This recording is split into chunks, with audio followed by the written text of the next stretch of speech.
আমি জানতে চাচ্ছি যে ফ্যামিলি কার্ডের ফাইন্যান্সিংটা কিভাবে হবে এবং এটার সাথে নারী ক্ষমতায়নের কি সম্পর্ক, এবং এর দ্বারা নারীরা কি শুধু সুবিধাভোগী হবে না প্রকৃতপক্ষে সমাজে নারীরা ক্ষমতায়নও হবে?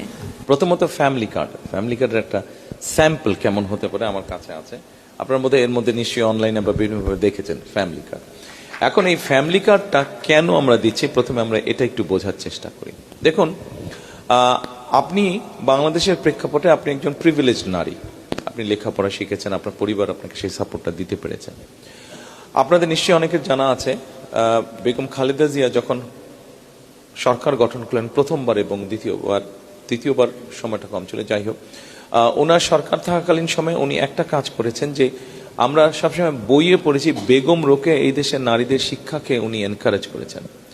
বেগম খালেদা জিয়া যেহেতু বেগম রোকেয়ার সেই স্টেট অথরিটি ছিল না, বেগম খালেদা জিয়া যেহেতু সেই স্টেট অথরিটি ছিল, বেগম রোকেয়ার ওই পলিসিটা অর্থাৎ খালেদা জিয়া ক্লাস 1 থেকে শুরু করে ক্লাস 12 পর্যন্ত মেয়েদের শিক্ষা ব্যবস্থাটা ফ্রি করেছেন। ফলে এখন যে কোনো জায়গায় যদি যে কোনো এডুকেশন ইনস্টিটিউশন আমরা যাই, দেখবো যে এনরোলমেন্ট ছেলে মেয়ে সমান, ক্ষেত্র বিশেষে মেয়েদের এনরোলমেন্ট বেশি, মেয়েরা মোর সিনসিয়ার টু স্টাডি। আচ্ছা, এখন গত 25 বছর ধরে এই কাজটা হয়ে এসছে।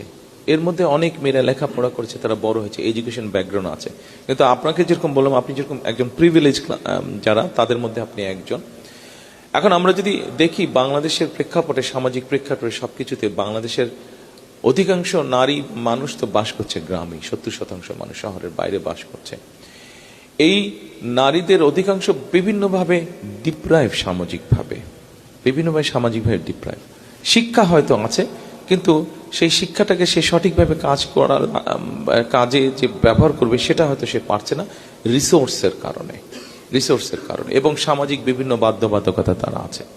আমরা যেটা করতে চাচ্ছি, বাংলাদেশে এই মুহূর্তে মোটামুটি কম বেশি আমাদের কাছে যে স্ট্যাটিস্টিক্স বা ডাটা আছে, আমরা হিসাব করে দেখেছি 5 থেকে 6 জনের সদস্য সংখ্যা ধরলে এরকম পরিবারের সংখ্যা অন এন এভারেজ 4 কোটি পরিবার, এরকম শহর গ্রাম সব মিলিয়ে 4 কোটি পরিবার।